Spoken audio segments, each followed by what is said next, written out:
Oh, man. Oh, man. Back into it. Yeah, we're doing it, man. National Hockey League. It's not bad.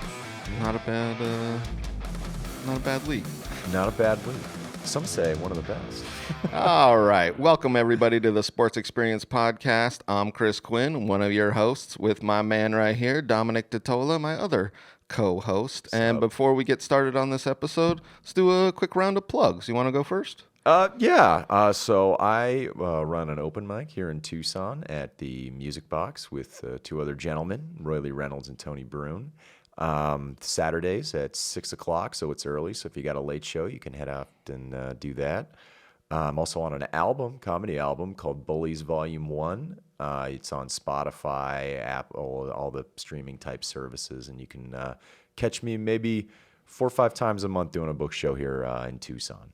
And I do a semi-weekly Saturday night show. It's like late night comedy at the Screening Room. It starts at 11. So if you miss it one Saturday, we're going to be on it the next Saturday.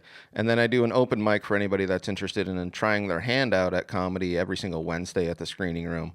And then one of these days, I'm going to start getting booked by people other than myself. So we'll see when that happens. Your shows are super dope, though, Chris. Oh, thanks. Say yeah. that. So seriously, come on out if you're in the Tucson area. You know, you can follow us at the Sports Experience Podcast on Instagram, Quinn Comedy, Dom DiTolla Comedy, or if you're interested in the place we record at Engle Studio. That's right. Ty Podcast. He's our producer in there. And without any further ado, let's get into this episode. We're talking Mike Bossy. Yep. One of the greatest scorers ever. One of the most efficient scorers ever. Oh, yeah, definitely. On the almost forgotten dynasty in the NHL. Oh, we'll get into this because yeah. He's pretty correct when he was talking about they don't get the respect they deserve. They are definitely the Rodney Dangerfield dynasty. Well, that's because they're from Long Island. I know. There's so many ringing truths in that. All right. Mike Bossy, born January 22nd, 1957 in Montreal, Quebec, Canada.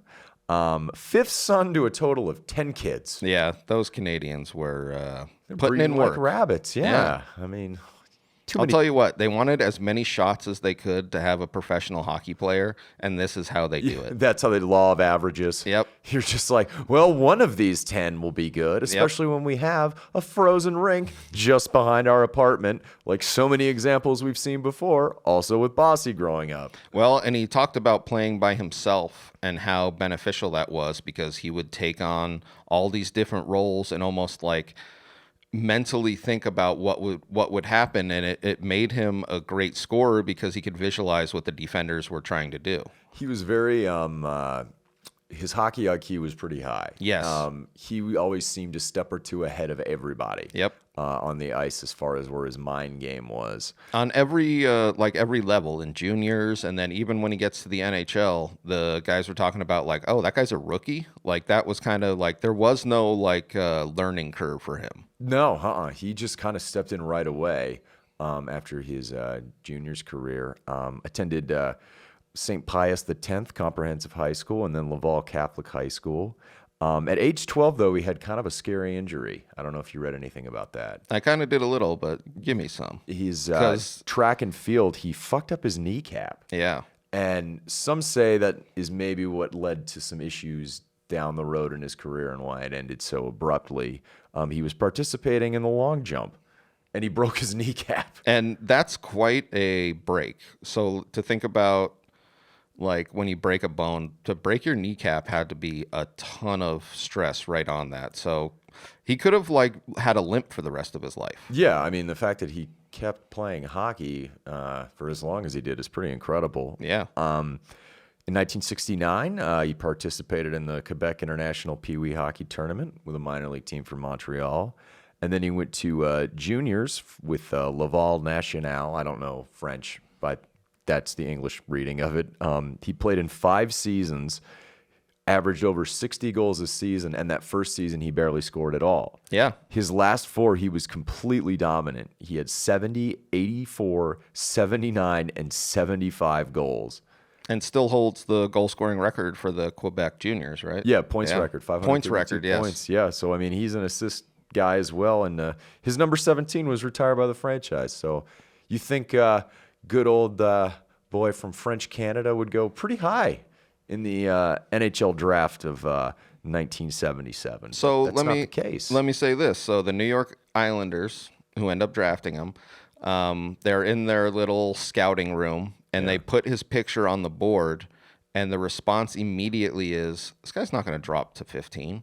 Like, that's crazy. Right. But he drops to 15 because the Quebec League is not and this is what I found so interesting, it's not a checking league, and he is not a checking player, which they were looking at, especially in the NHL of the day.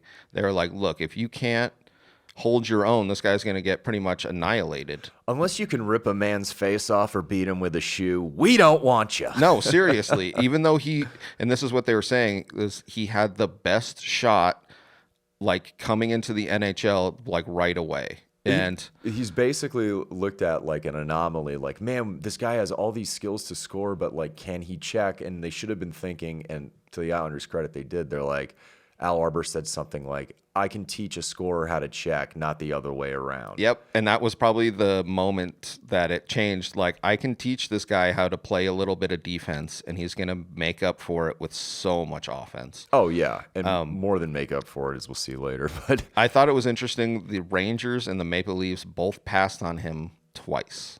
So, like, they had 2 picks ahead of the Islanders, and they had 2 chances to pick him up, and they were like, nah.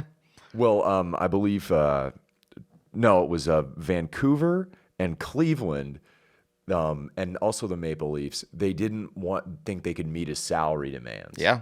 And okay, whatever. But it reminded me of the 2005 draft in the NFL where the Cowboys and the Vikings passed on Aaron Rodgers twice. Yes. Twice. Well, and now let's bring up his contract. So, like, this is, I think, one of my favorite stories from him is he gets drafted by the Islanders.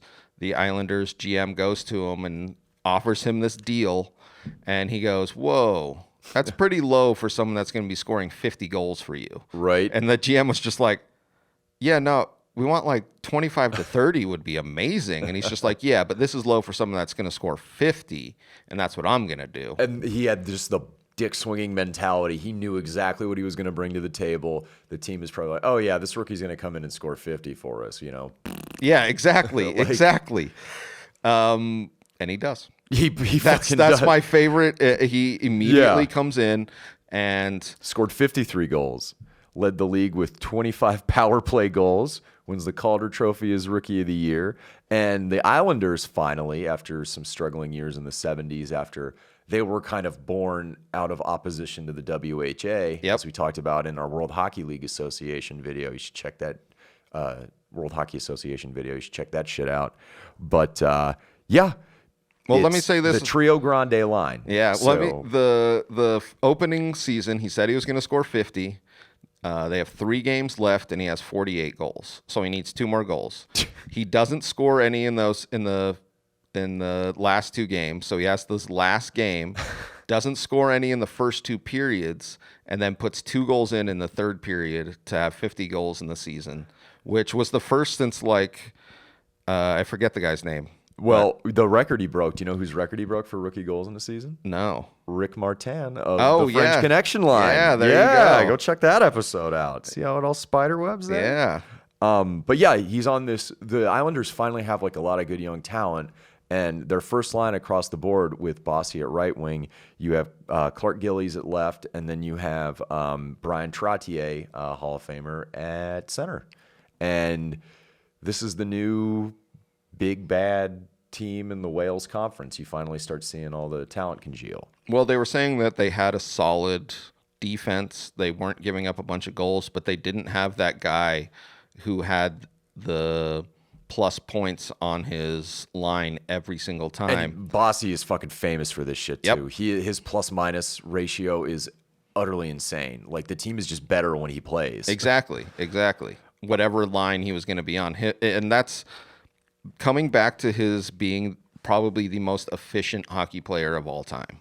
Or maybe the most efficient winger. It's hard to, because there's different positions do different things, especially with how important a center is. But I'm just saying, like, for a right winger, he's probably the best. Oh, there's not a lot of argument No, there. yeah. His first year, his rookie year, he was a second-team All-Star. Yep. And they might have gone further in the playoffs if he wasn't hurt in Game 6 against the Maple Leafs, because what the Maple Leafs figured out, they wanted to basically kind of throw a wrench in Bossy because they knew he's not a fighter. They know he's not a checker. They know he's not a super physical player and willing to go to the penalty box. Yeah. And he got checked from behind and took advantage of it. Well, they did stuff that in the current game wouldn't happen. They pretty much abused him and that line. That was the big thing, was they like realized if we shut down this line, the Islanders don't really have another one that would be dominant. If we can batter them. Yes, then and they did. They'll fold. They're young, Yeah. you know, and then 78, 79 the following season.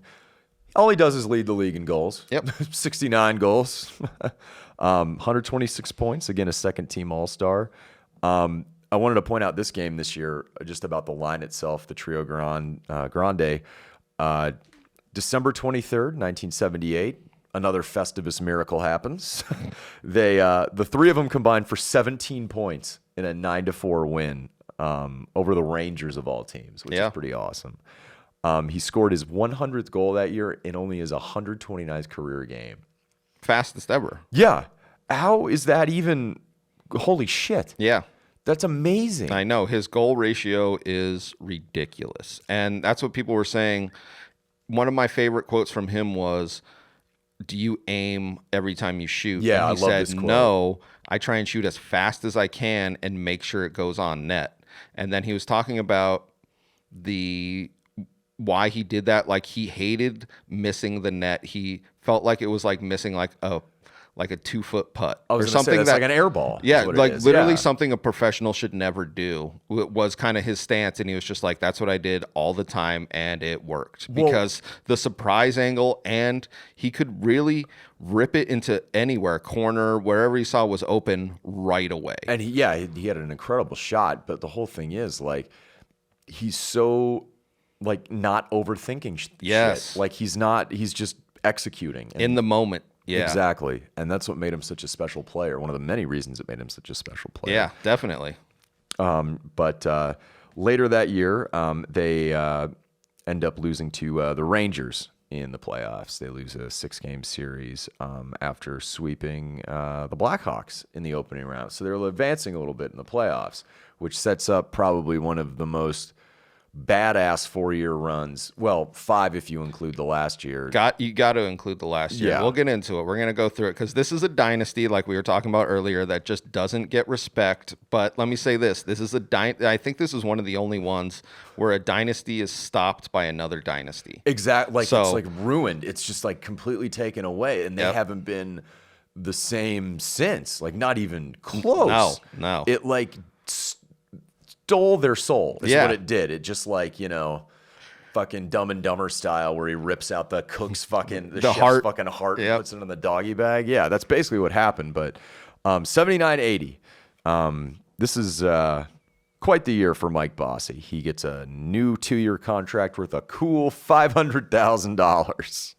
Which is kind of ridiculous now, but back then that was top end. Yeah, and I mean, it's the NHL of the 4 major sports is the least as far as revenue generating, but it's just crazy to think that this guy played for $500,000 despite being arguably the best player. Literally a in the national quarter million a year. Yeah. You know what I mean? Like, you're just like, well, that was a bargain.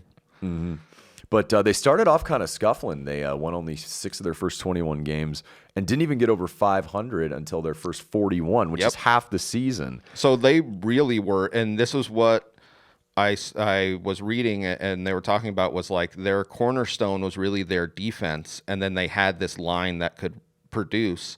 And throughout this whole beginning of the season, their defense was horrible. And then their Al Arbor, their coach, starts mixing up the lines a little bit. He And starts that's- moving Butch Goring and Bob Bourne and mixing them up with the Trio Grande. Yep. And it It works. lights a fire. I was Yeah. going to say, I wonder if they were like, look, this isn't working out. When we get back to our regular line, we're busting ass. And it's hilarious. Bossy had an off season with 51 goals and 92 points. That was my favorite from it. He's like, it was kind of a down season. Just like, that's a down are you season for you, kidding me? Bossy? Jeez. For $250,000? Like, He was injuries kind of got to him early in the playoffs, but he still had 6 points, 3 goals, 3 assists in a win over the Sabres, which led to the 1980 Stanley Cup Finals, where this is where he becomes quite famous. Well, this is like where you see a great player, because what we've been saying is he has been a great regular season player. Yeah. This is where he proves that he is in that, echelon of like top players where he takes it in the playoffs. And we see his goal production his point production in the playoffs. 11 in the Stanley Cup Finals alone. Yeah. It's so great. And that's why, for me, I think he's one of the best, to do it. Yeah, they were playing, I believe, the Flyers in Game 6. They're up 3-2 in the series, so they can clinch. Bossy has a huge goal to put them up 3-2 heading into the final period, but Philly ties it up. Yep. They go into the OT, and Bob Nystrom buries a goal, and they're Stanley Cup champions. They are Stanley Cup champions. They have a young roster, and what do they go ahead and do the next year, Chris? So this is something. Oh no. Okay, so I'm going to wait for this quote. Okay. I'm sorry, because Right. I was about to get into the Oilers thing. So this next year, they show their dynasty. Yeah. So it's interesting because they come back this next year and pretty much just dominate. Yeah, they kick ass. Yeah. And you say that they have this young team. There's this thing that starts to be said about them that I probably wouldn't have known unless I saw this, that there were parts that were aging and they weren't replacing them. Yeah. So they dominate in this second season. They dominate in this playoffs. That's something that people were talking about. They were like, there wasn't another team that was like on their level that year. No, and they can score with Bossy or whomever just whenever the fuck they want to.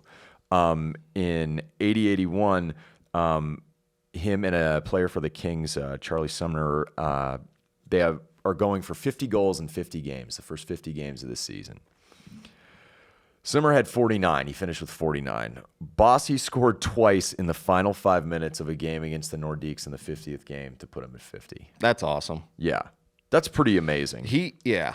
And that was January 24th, 1981. Just want to say again, this has been 4 consecutive seasons of 50-goal games, and we're going to keep going. After he just came in and said, "What's up? You going to pay me like a 50-goal scorer or not?" Without playing a single minute in the NHL. And there weren't 50-goal scores, so it's not like he was like, like that player. That wasn't a thing. He came in and was just like, I'm going to do something that nobody else is going to do, and I'm going to consecutively And I'm not going to do it once. I'm not just going to do it once and then be like, fuck it, I'm out. I'm not just going to be this like flash in the pan rookie. No, he is without a doubt the best goal scorer. So they dominate in the playoffs. He had an NHL record that year I wanted to bring up. 9 hat tricks. Oh, I saw that. That is amazing. Oh, hat so tricks, good. if you're not familiar, it's 3 goals in a game it's not only hockey, I think it's soccer too, Yep. right? Yeah. So he got the hat tricks, and finished that season with 68 goals, 119 points, and a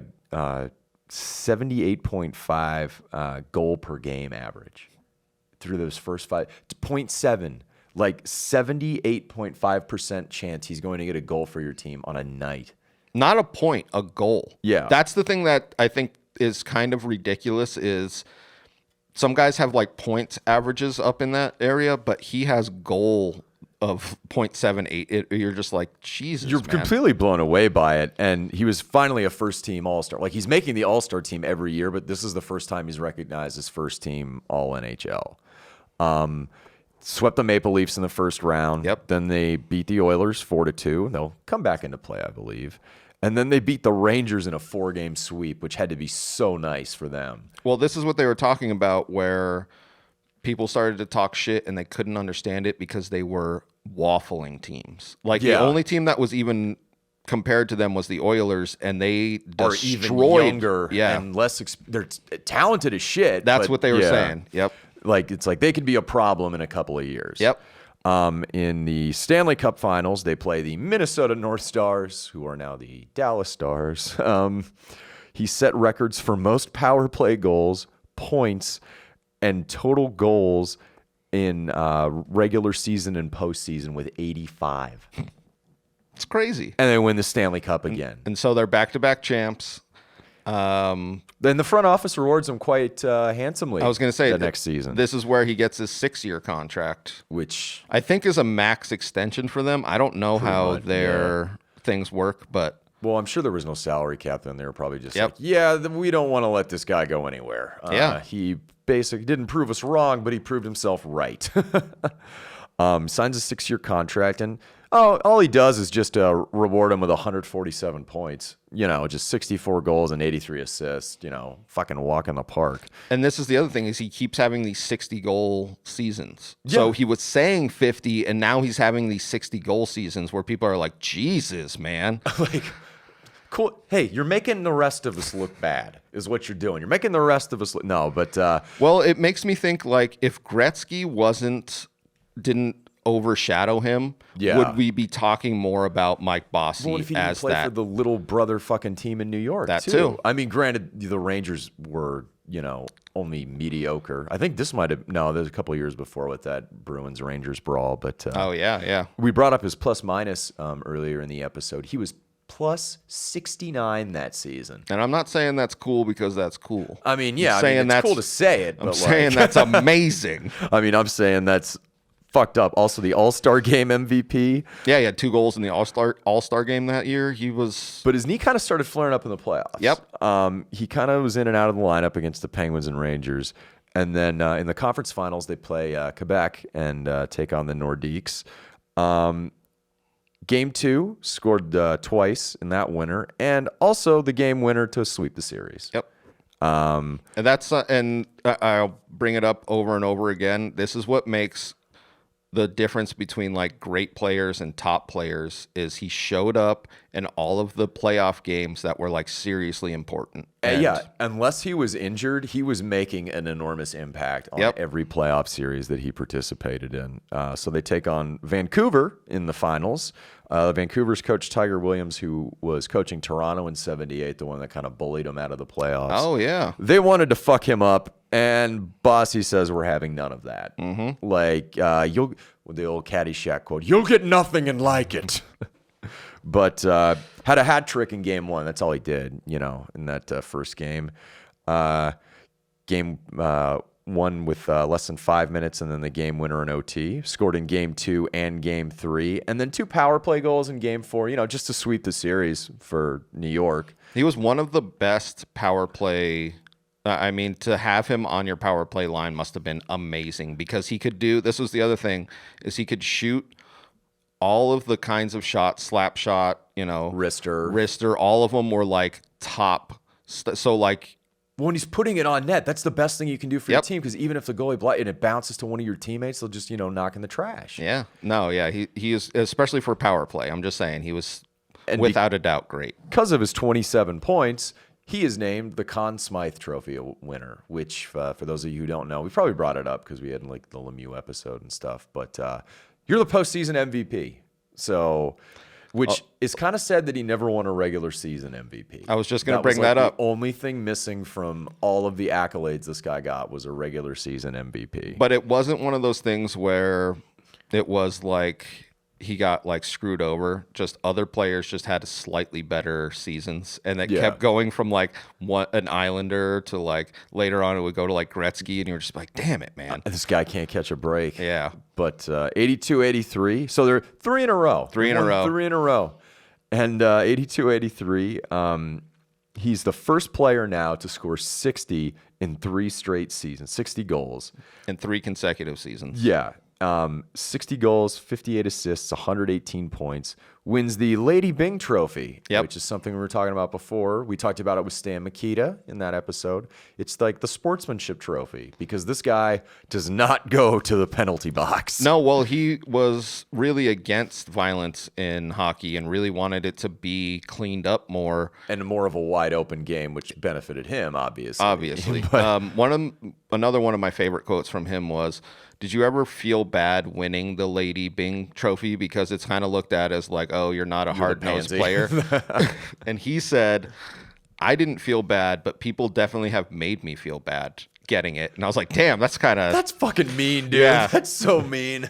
I'm sorry, I'm not, punching a dude in the testicles. My bad. Yeah, he's like, I'm sorry, I play hockey slightly different than these guys, but Sorry, I'm just putting up these incredible stats and making the rest of you look like idiots. well, that was his thing about not even just like not fighting, but not getting penalty minutes. He realized how beneficial that is for the other team because he himself on a power play is like lethal, and that's what he realized. He was like, I can't be giving that to other teams, and that's why he would be getting the Lady Bing trophy. But his quote was my favorite. He's like, I didn't feel bad, but people made me feel bad. So, yeah, in 82, 83, has another incredible postseason, scored 9 goals in the series against the Bruins with 4-game winners. His 27th power play postseason goal broke John Beliveau's record. oh yeah, Swept the Oilers in the 83 series, and he scored game winners in both Stanley Cups back-to-back those years, in both Stanley Cup Finals, for the first time since one guy did it in 1920 and 1921. yep. So that's a century from today. That's amazing. I want to talk about this Oilers because they were a ridiculously young team. Yeah. With Gretzky. And they got swept. And they got swept, and they said the way the locker room was set up, to get to their bus, they had to walk past the Islanders' locker room. And they were like, we don't want to walk past. They're going to be celebrating. They're going to be going crazy. And they walked past, and they were all just ice-packed and heat-packed up, and were just like pretty much like laying like completely exhausted. And that's when Gretzky made it known to his team, it's just like, we could play another game right now. They literally left everything out on the ice every single game, and that's why they destroyed us. Yep.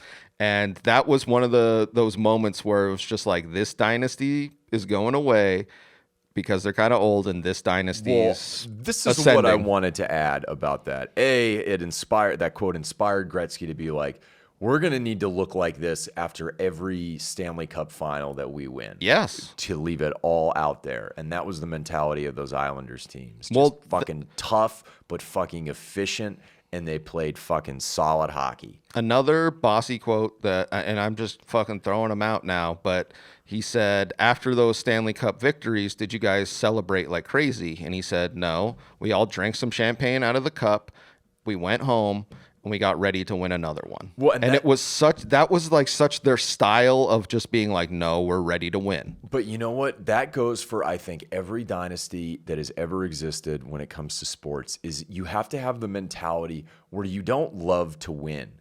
It's your hatred of losing. Yes. Why do you think Tom Brady's a fucking cyborg? You think that guy enjoys winning? No, he's hates just a losing. fucking Death Star is what he is. And like Michael Jordan, that's another good example. That guy probably hated to lose more than he loved to win.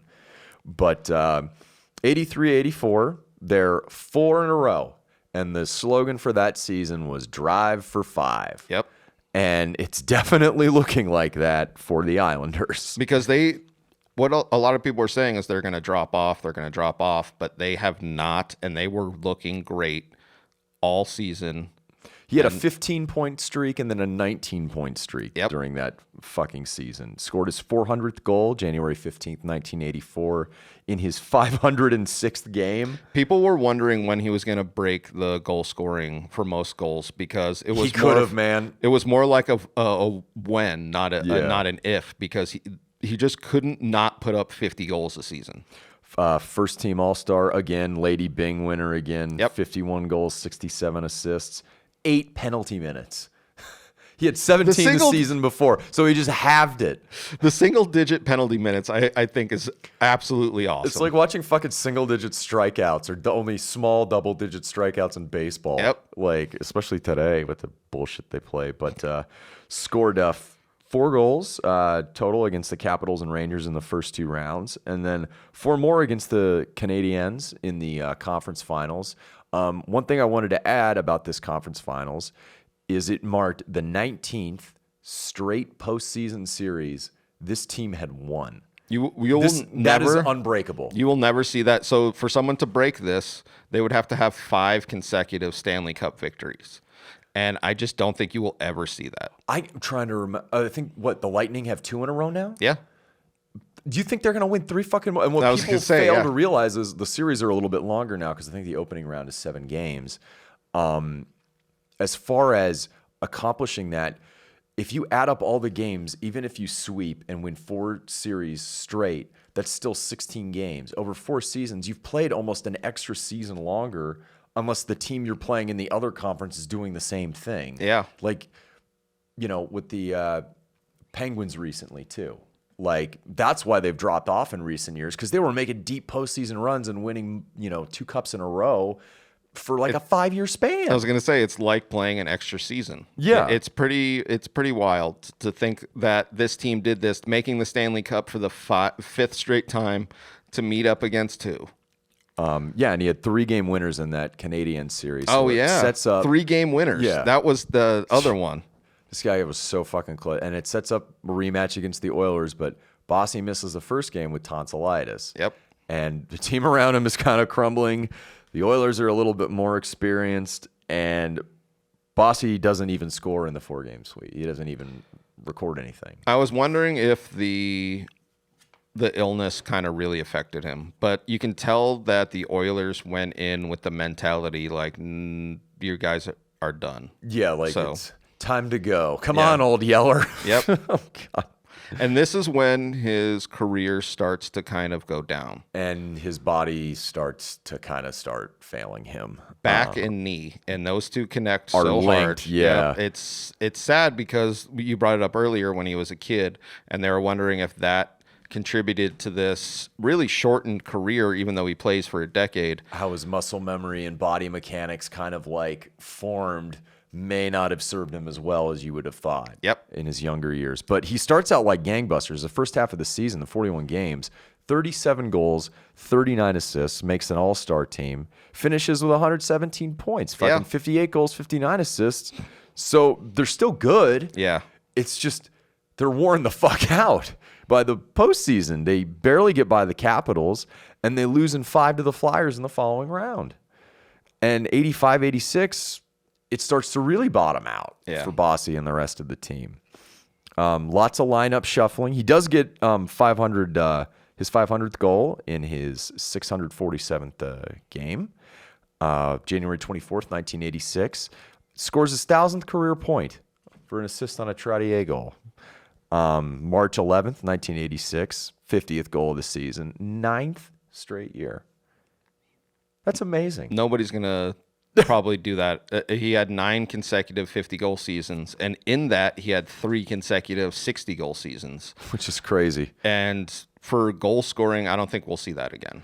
Yeah, got his 61st goal in the last game of the season against the Devils. So that's just amazing. And then in this next season is when his back really goes out. Because they're swept in the opening round by the Caps the season before. So, even though he's first-team All-Star, 123 points, postseason record, 83rd goal, it's going down the tubes fast. Well, this is what the Islanders suggested to him was, we'll put you in half the games, we'll restrict your minutes, and you'll still be able to produce. And he said he didn't want to play hockey like that. He wanted to be a full-time player or not a player at all. And I think it was actually the right decision to kind of back off because his back just got...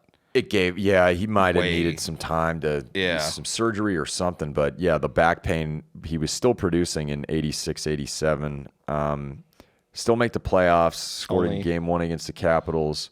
But they win in 4 overtimes of that series in game 7, but they lost game 7 to the Flyers in 7. They went down, I think, 3-1 and almost came back. The only season where he didn't have 50 goals is this last one. Yeah, because this is his last season. Yeah. The back and the knee just gave out for him because they found 2 discs in his back had been damaged in his lower back. So he sat out the season in 1987-88. And in October of 1988, he retires. He just up and retires at age 30. With a decade of playing, which is really short for... Or he played his last game at age 30. He was 31 Yeah. then. But finished with 573 goals, 553 assists, and 782 games, 1,126 points in 782 games. It's crazy. You will never see that again in the NHL. No. That is something you will never see. And in the postseason, 85 goals, 75 assists, 160 points. And his plus minus was impeccable. It was amazing. It was ridiculous. Yeah, throughout his whole career. That's the thing. It was his line was always producing, and it was always the Islanders' best line on this dynasty that just does not get the respect it deserves. Well, it's kind of caught between the Canadians one of the late 70s. It's like sandwiched, and then the Oilers of like the mid to late 80s. Yep. And it just kind of goes by the wayside, unfortunately, for the Islanders as far as public perception, because they've really done nothing since. No, nothing. Like, I mean, as far as I don't think they may not have made it back to the Cup Finals. I don't even know if they played in a conference finals since then. So they retired his number March 3rd, 1992. He was inducted into the Hockey Hall of Fame in 1991. Yeah. So, I mean, he was a 9-time All-Star, 4-time Stanley Cup winner, Rookie of the Year, Conn Smythe winner, 3 times winning the Lady Byng, and basically holds all the Islanders' points records. Yeah, all of them. And did it in, a window of 9 years? Yeah, really. Yeah. Like, something absolutely amazing. He tried to get jobs, though, afterwards in the NHL we were talking about before. Yeah, well, he tried to get into coaching, and it just wasn't there for him. And I wonder if it was kind of like a personality thing or what, but he did get into broadcasting. Yeah, with Quebec. With Quebec. Yeah, when they still had a team. Yeah, and they retired his jersey. I don't know if we brought that up. His yeah. junior's jersey. So, like, he was definitely, like we were saying, there was, like, no learning curve for him. He was just always dominant hockey player and was on this dynasty that just was great. I mean, to go to 5 consecutive Stanley Cups and is win wild. the first 4. Yep. I'm more impressed by the postseason series wins. Yeah. That, in and of itself, is amazing.